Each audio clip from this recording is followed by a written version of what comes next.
इंद्रियों का जागृत हो रहा है, पर कहीं आराम से बैठे हैं, कोई चक्कर।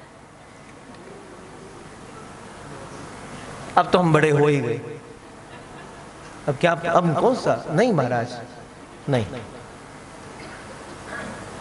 अगर आप चाहते हैं कि हर मोमेंट को बड़ा एंजॉय करें, जरूरी है, ये बात लिख लो, बाकी से भूल जाना, पर ये बात मत भूलना कि बचपन जागृत करना है।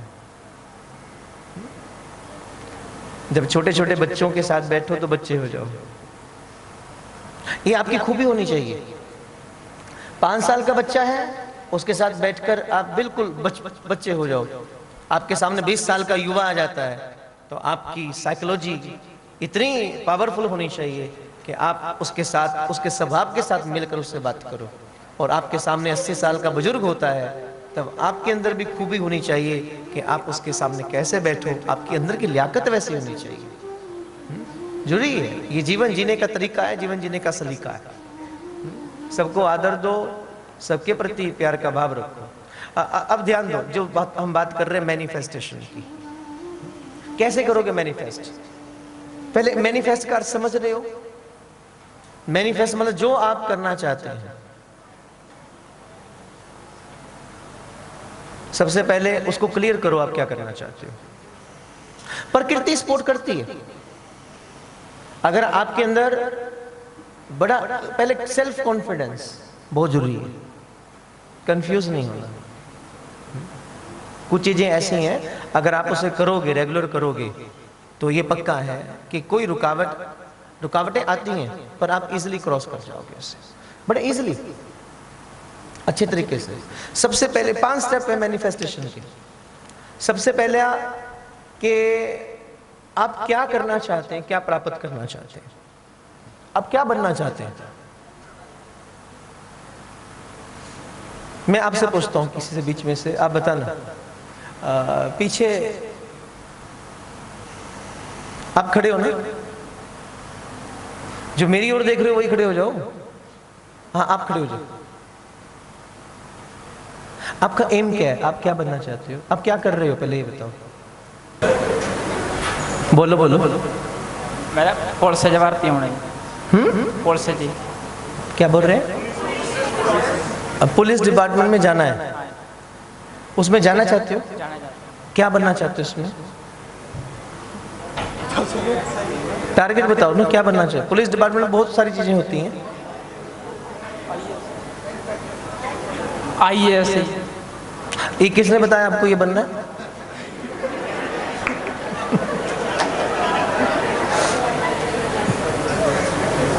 ने किसने बोला ये बनो? मेरी आंखों में आंखें डाल के बात करो ना।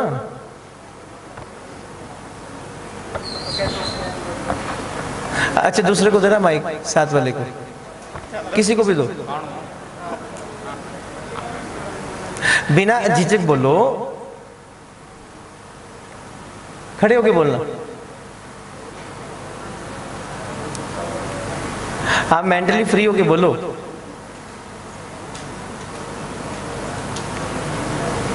एक बात याद रखो, जिसके मन में झिझक है बात करने की, इसका मतलब क्या है, वो अपनी पॉसिबिलिटी के रास्ते में रुकावट पैदा कर रहा है। झिझक नहीं करनी। अगर क्लासरूम में बैठकर टीचर से झिझक करोगे, डॉक्टर के सामने जाकर पेशेंट झिझक करने लगे, कई प्रॉब्लम को बताए ही ना, तो इलाज कैसे हो सकता है? जरूरी है कि जो हमारे सामने बैठे उसके सामने हम अपने मन की बात खुल के कर पाए। अच्छा, आगे दोनों माइक।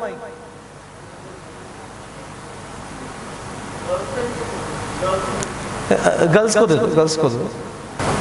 मेरा एम टीचर बनन दा है। मैनू छोटी हुंदी तो मेरा सुपना सी भी गवर्नमेंट टीचर बना, एक सक्सैसफुल टीचर बना। मतलब सब तो पहले मैं फर्स्ट क्लास तो स्टार्ट करके मतलब अपने बचपन नूं दोबारा जीना बच्चों नूं पढ़ा के।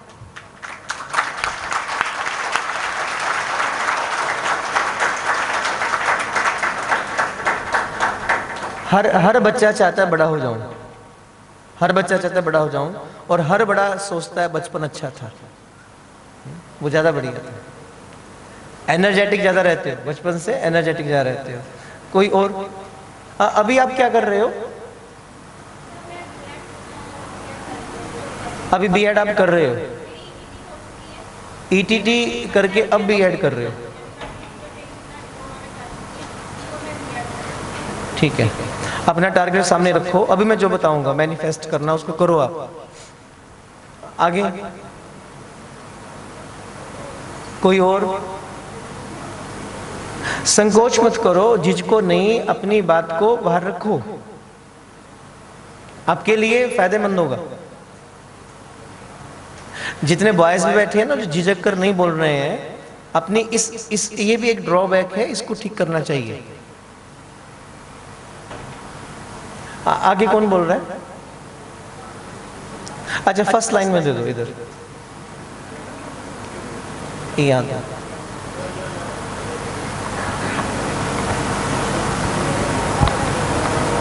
मेरे दो सपने हैं अभी भी। I am at the age of 71 but I never think that I am 71, I am 17। वो भी बचपन को मैं याद करता हूँ अपने। मेरा बचपन शिमला में बीता था, पेरेंट्स वहाँ रहते थे। तो जब भी बारिश होती है, बादल आते हैं, मेरा एकदम दिल दिमाग शिमला में चला जाता है, तो मैं अपने बचपन में चला जाता हूँ वहाँ पर। तो मेरे वो दो सपने हैं जो मैंने अपनी डायरी में लिखे हुए हैं, वो एक दिन पूरे होंगे। मैं नहीं कर सका, कोई और करेगा। एक तो ऐसी वर्दी का इजाद करना। जितने भी फील्ड में, कारखानों में बंदे काम करते हैं, गर्मियों में कितनी मुश्किल होती है, कितनी उनकी आउटपुट कम हो जाती है गर्मी के कारण।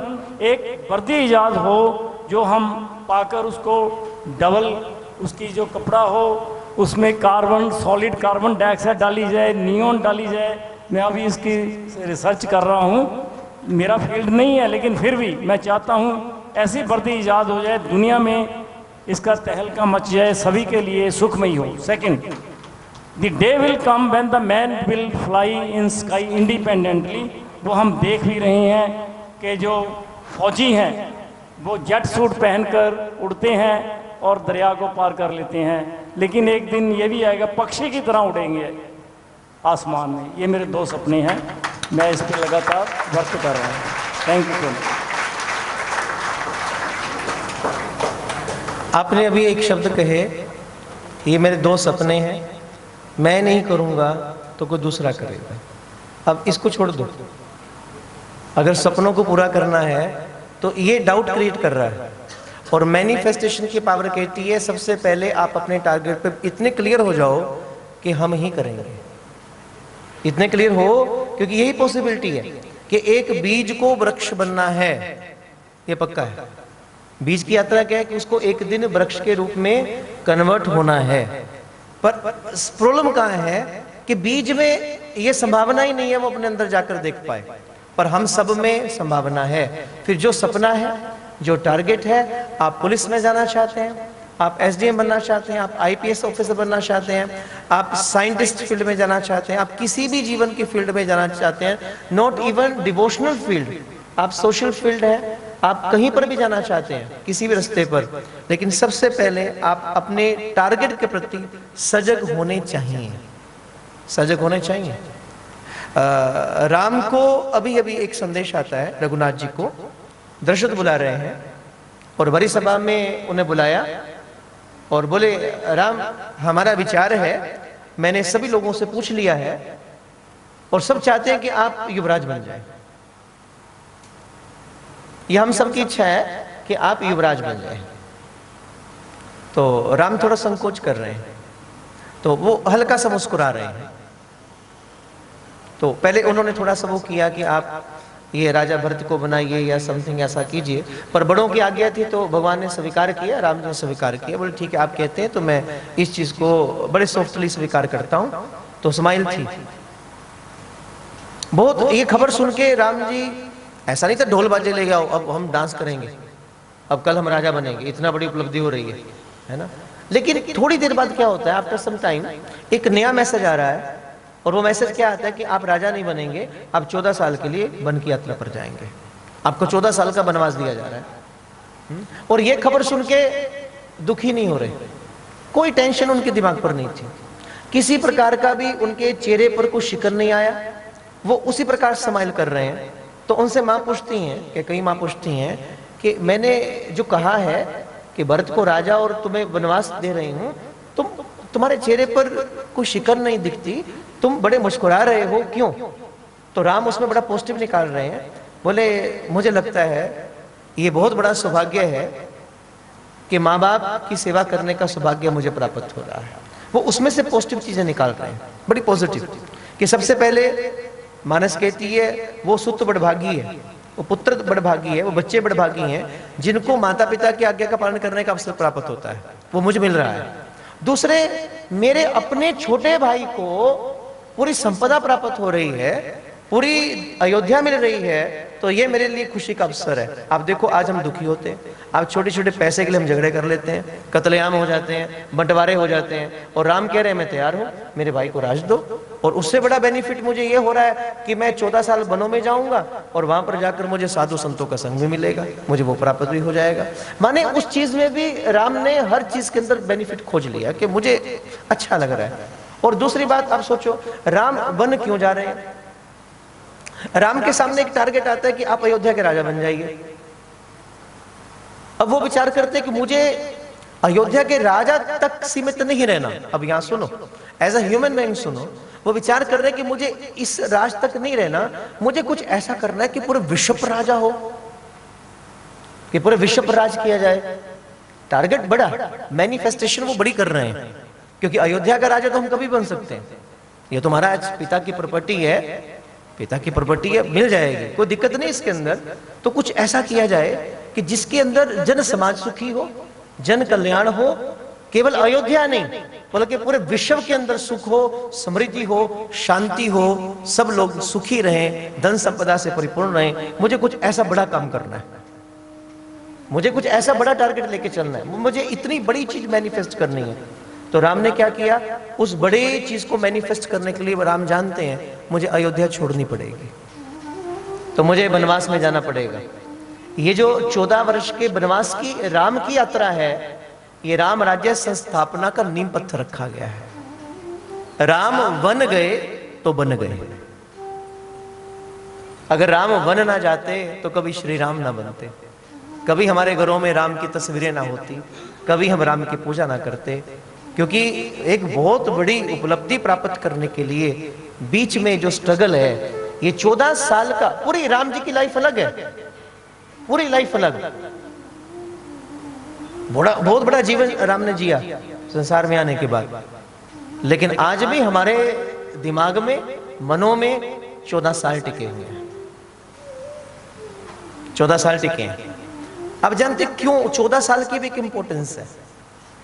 हमारी नेचर कहती है कोई भी चीज को आपको एक्टिवेट करना है, मैनिफेस्ट करना है, उसके लिए मिनिमम 40 डेज का टाइम होता है। That is the minimum time period for a mandala. उसको जागृत करने के लिए, उस चीज को प्राप्त करने की मिनिमम जो संख्या है वो 40 दिन की है।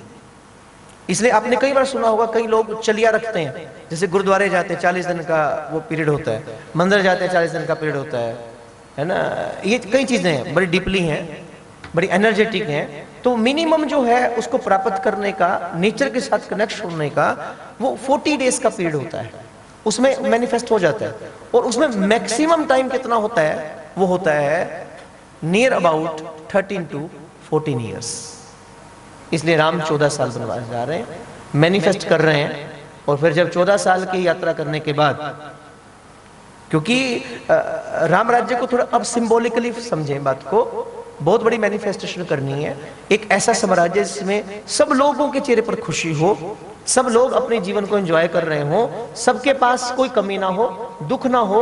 एक ऐसा स्थान जहां पर पिता से पहले पुत्र ना जाए संसार से। आप विचार करो मैनिफेस्टेशन कहां चल रही है, जबकि ये चीजें हमारे बस में नहीं है। पर वो कह रहे कुछ ऐसा करना है कि कभी भी किसी बुजुर्ग को दुखी ना होना पड़े, कोई ऐसी घटना ना घटे, हर घर के अंदर सुख समृद्धि धन दौलत वैभव हो, किसी को मांगना ना पड़े। कुछ ऐसा करते हैं, कुछ ऐसा करें। पर उसके लिए जरूरी था कि अयोध्या के बाहर भी किसी प्रकार की विकार ना हो और अयोध्या के अंदर भी कोई विकार ना हो। अयोध्या के बाहर असुर, राक्षस लोग, ये दूरी जो प्रकृतियां थी, दुराचारी शक्तियां, वो बहुत काम खराब कर रही थी। और अयोध्या के अंदर भी था, अयोध्या के अंदर मंथरा बैठी है। सिंबॉलिकली समझना, राम कहते हैं कि जब तक ये बाहर और अंदर वाला सिलसिला ठीक नहीं होता, बाहर वाले भी जितने प्रकार के ये राक्षस प्रकृतियां ठीक नहीं होती और हमारे अंदर भी ठीक नहीं होती, तब तक राम राज्य नहीं बनेगा। तब तक एक ऐसे साम्राज्य की कल्पना करना भी बड़ा मुश्किल हो जाएगा।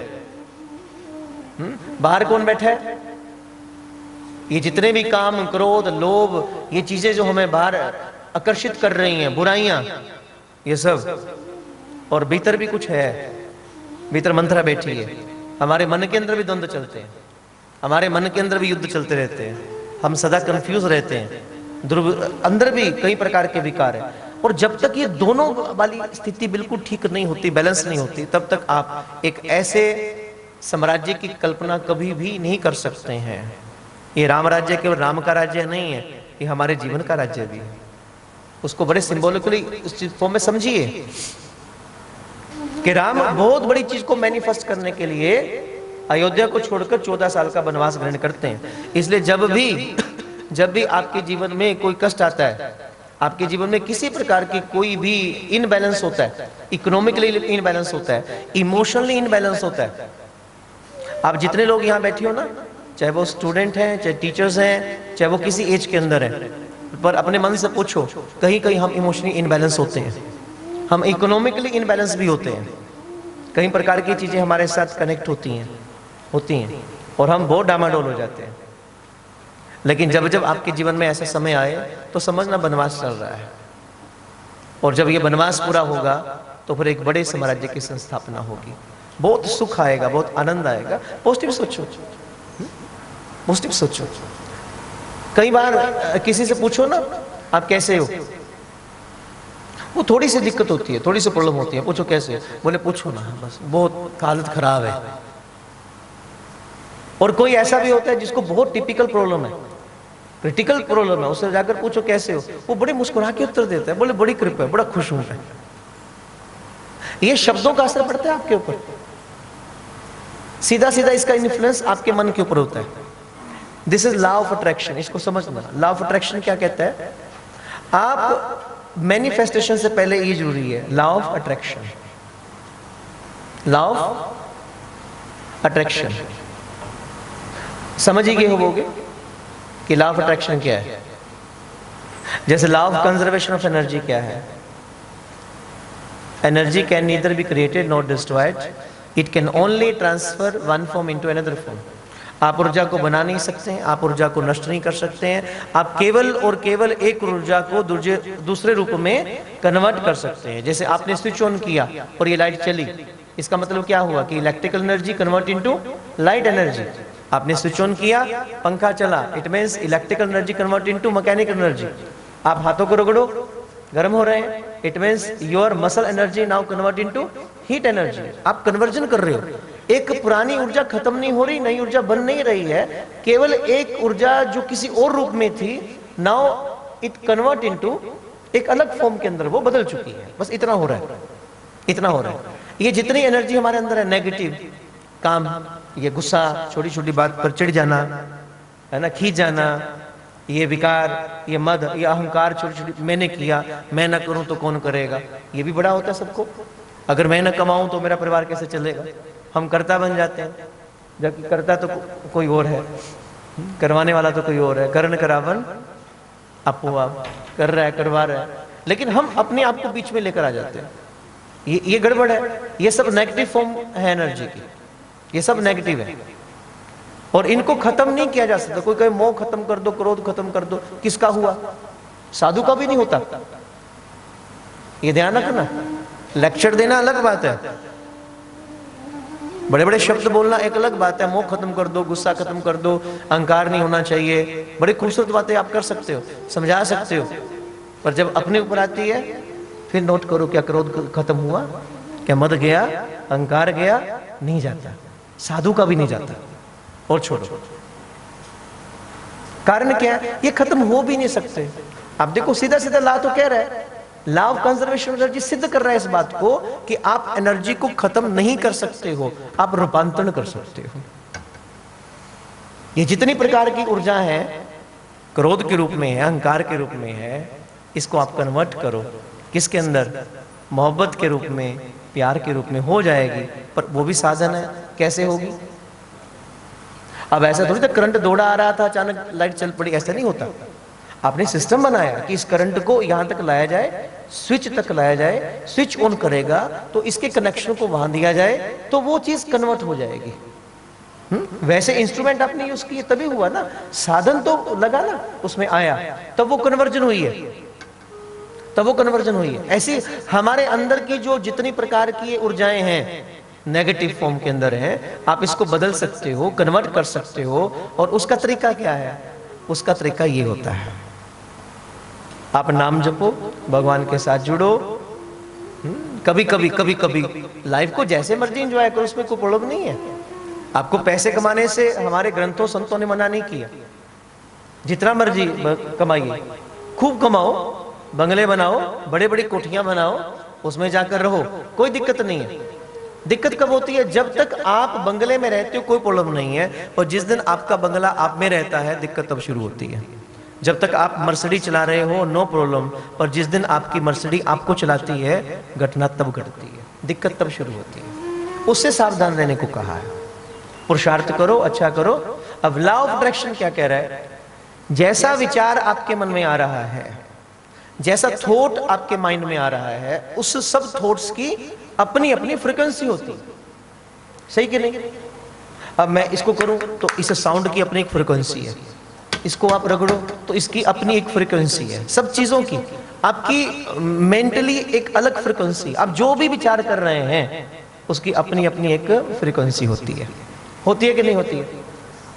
सब जानते होंगे, आप साइंस स्टूडेंट हो, सारे उसी फील्ड के साथ रिलेटेड हो, हर चीज की अपनी फ्रीक्वेंसी है। तो विचार की भी अपनी एक फ्रीक्वेंसी है। घटिया से घटिया विचार भी मन में आता है, उसकी अपनी एक फ्रीक्वेंसी है। बढ़िया खूबसूरत विचार की भी फ्रीक्वेंसी है। तो जिस फ्रीक्वेंसी का विचार आपके मन में आता है, तो लॉ ऑफ अट्रैक्शन कहता है वो अपने उन्हीं फ्रीक्वेंसी वाले विचारों को आपकी ओर खींचना शुरू कर देता है। समझ रहे हो ना बात को? जैसा विचार आया उसकी फ्रीक्वेंसी है, उसने बिल्कुल सेम लेवल के फ्रीक्वेंसी के विचार को आपकी ओर खींचना शुरू कर देना है। नेगेटिव थॉट आ रहा है तो वो क्या करता है? वो धीरे धीरे एनवायरनमेंट से उसी लेवल के नेगेटिव चीजों को आपकी ओर अट्रैक्ट करना शुरू कर देगा। इसको आप रोक नहीं सकते। जिन लोगों को बहुत चुगली करने की आदत होती है ना, उनके पास 10, 15, 20 इकट्ठे हो ही जाते हैं। कईयों को हजम नहीं होता, पेट में दर्द शुरू हो जाता है। तो ये मत समझना जब तुम्हारे पेट में दर्द हो रहा है तो तुम्हारे जैसे 10, 20 के और दर्द हो रहा है। लॉ ऑफ अट्रैक्शन खींच लेगा और इकट्ठे कहां करेगा? जिसके सबसे ज्यादा दर्द हो रहा होगा वहां जाके इकट्ठे हो जाओगे। इसको बड़ी गहराई से समझना। ये केवल हंसने का विषय नहीं है। वो देखो इशारे चल रहे हैं आपस में। और वही विचार बड़ा पॉजिटिव आया, बड़ा शुभ विचार आया, तो वो शुभ विचार क्या करेगा? उसकी अपनी एक फ्रीक्वेंसी है, वो उसी फ्रीक्वेंसी के विचारों को एनवायरनमेंट से खींच लेगा, आपके ओर अट्रैक्ट कर देगा, उसी प्रकृति के लोगों को आपके पास ले आएगा, उसी फ्रीक्वेंसी के लोगों को आपके पास ले आएगा। इसलिए निंदकों के पास निंदक मिलते हैं, गाली देने के वाले के पास गाली देने वाले मिलते हैं। ठेका शराब अंग्रेजी व देसी के ऊपर जो सारे मिलेंगे वो एक ही कैटेगरी के लोग होंगे, वो एक ही फ्रीक्वेंसी के, एक ही लेवल वाले। और जिस फ्रीक्वेंसी का व्यक्ति होता है वो खोज लेता है। खोजता है कि नहीं? शराबी को कहीं भी ले जाओ, शराबी को बिल्कुल सुनसान गलियों में छोड़ दो, ले जाके बिल्कुल जंगल में छोड़ दो, और रात को देखना जंगल में मंगल हो रहा होगा, खोज लेगा। लॉ ऑफ अट्रैक्शन कहता है जिस लेवल की फ्रीक्वेंसी आपके अंदर चल रही है आप खींच लोगे। और साधु को देखो, जहां साधु होगा वो अपनी फ्रीक्वेंसी के लोगों को खींच लेगा। कबीर क्या कहते हैं? कबीर की हर पंक्ति में जिक्र आता है, कबीरा संगत साध की, कहत कबीर सुनो वही साधो। ये कबीर साहब के हर उसमें आप नोट करेंगे वो क्या बोल रहे हैं, अंत में बोलते हैं कहत कबीर सुनो वही साधो। इसका मतलब क्या है? कि जिन लोगों को वो बात कर रहे हैं उनमें सभी साधु ही बैठे हैं, क्योंकि फ्रिक्वेंसी का लेवल कह रहा है जिस लेवल के आप लोग हो आप उनको खींच लोगे।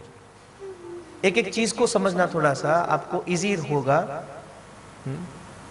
आप बहुत पावर महसूस करेंगे इन शब्दों के बाद अपने जीवन के अंदर। आप उसी फ्रिक्वेंसी को खींच रहे हो। अगर एक नेगेटिव थॉट आपके मन में आ रहा है तो आप नेगेटिव चीजों को ना चाहकर भी अट्रैक्ट करोगे।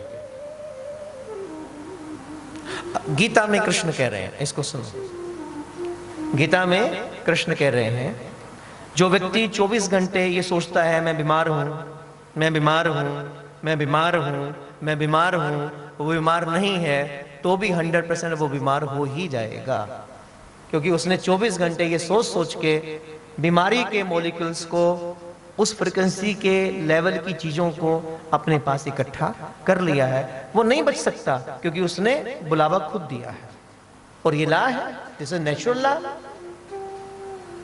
दूसरे स्टेप पर कृष्ण कह रहे हैं, पहले क्या कहा,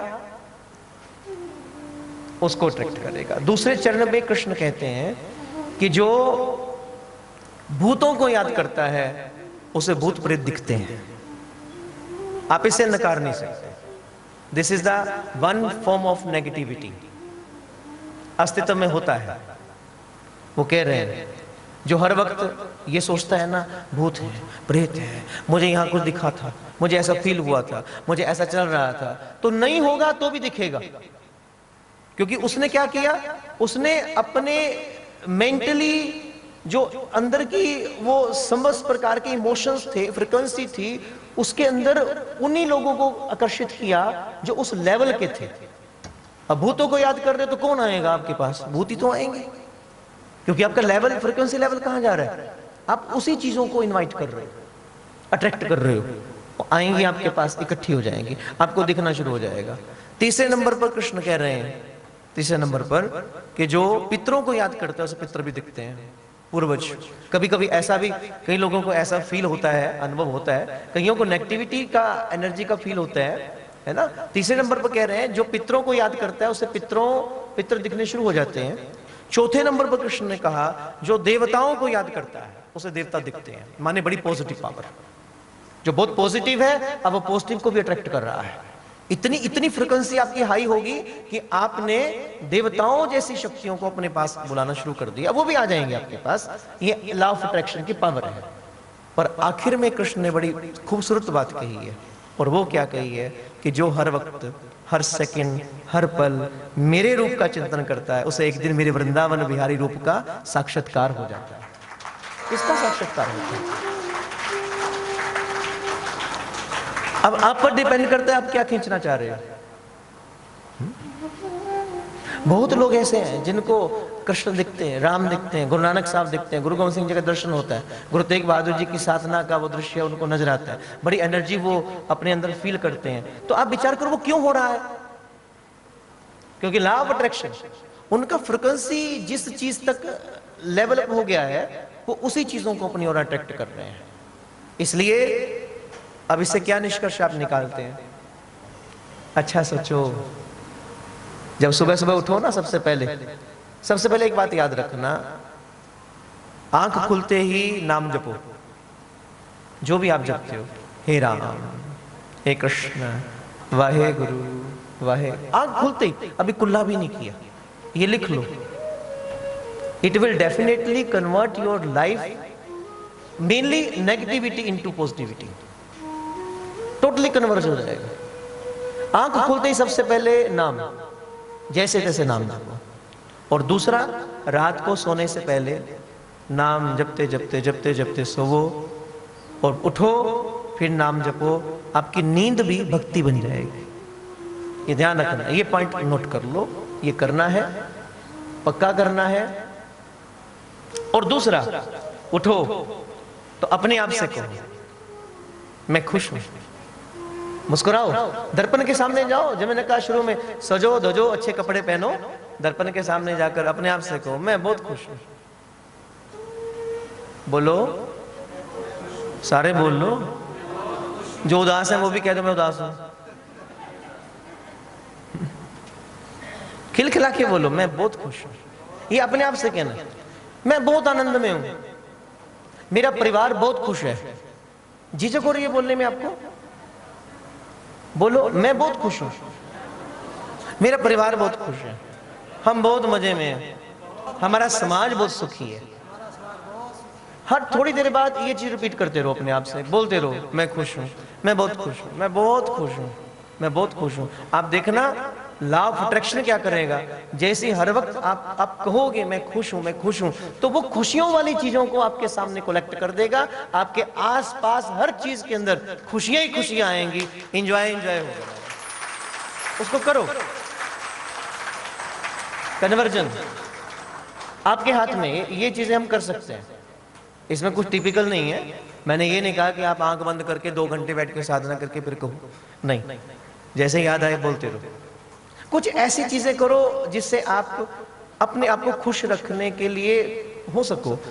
कुछ ऐसी चीजें करो जिससे आप कहीं ना कहीं किसी ना किसी तरीके से भगवान के नाम के साथ जुड़े रहे।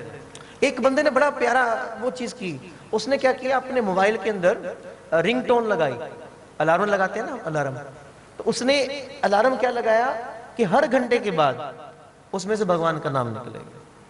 हर घंटे बाद, मान लो हर घंटे बाद 8 बजे तो रहा है, जपो सतनाम सतनाम सतनाम जी।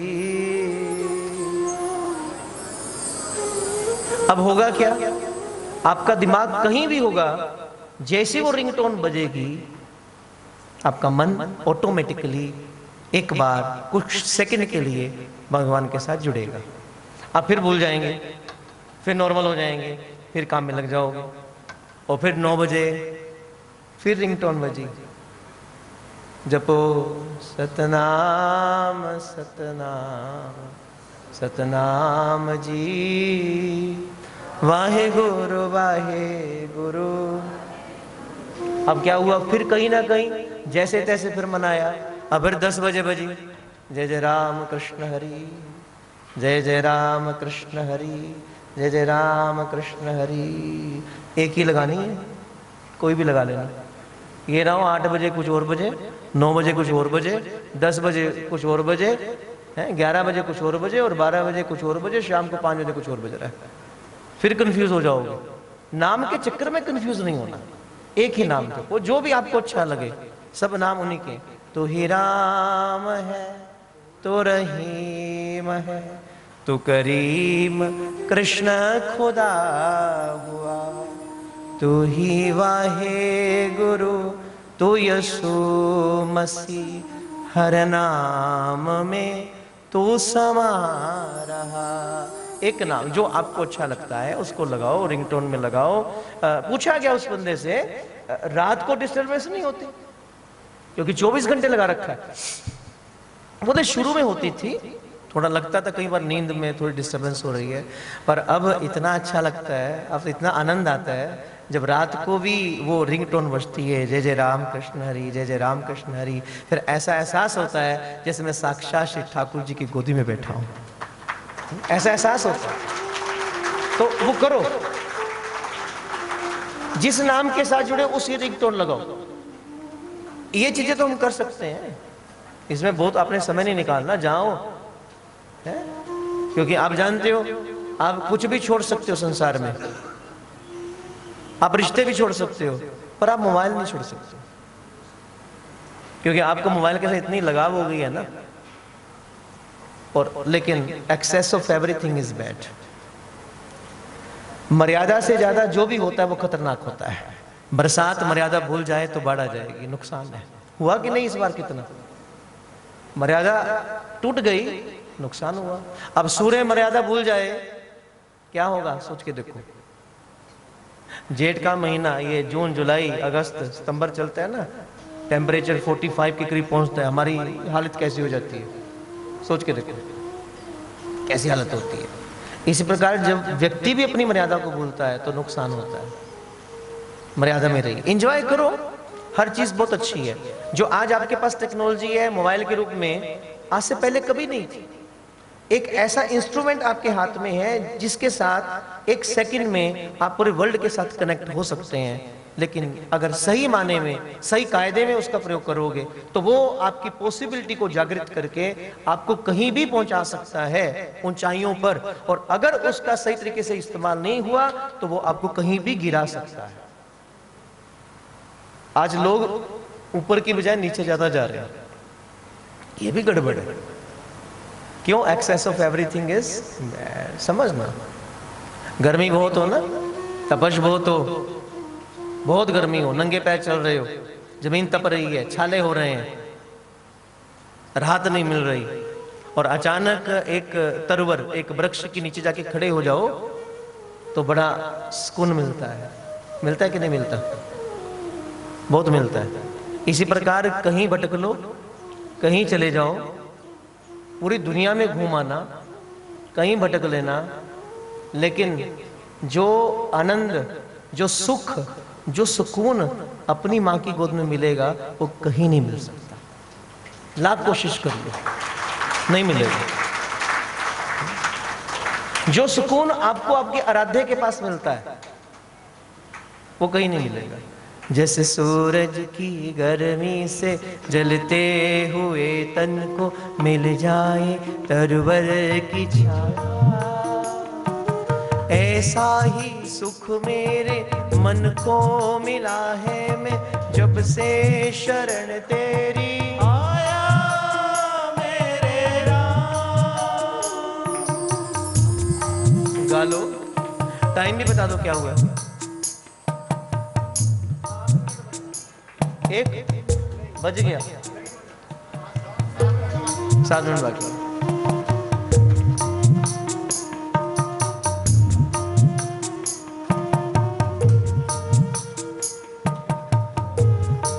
अगर टाइम तंग करे ना, एक टाइम होने वाला है तो सोचो सिनेमा हॉल में बैठे हो, फिर टाइम दिक्कत नहीं करेगा।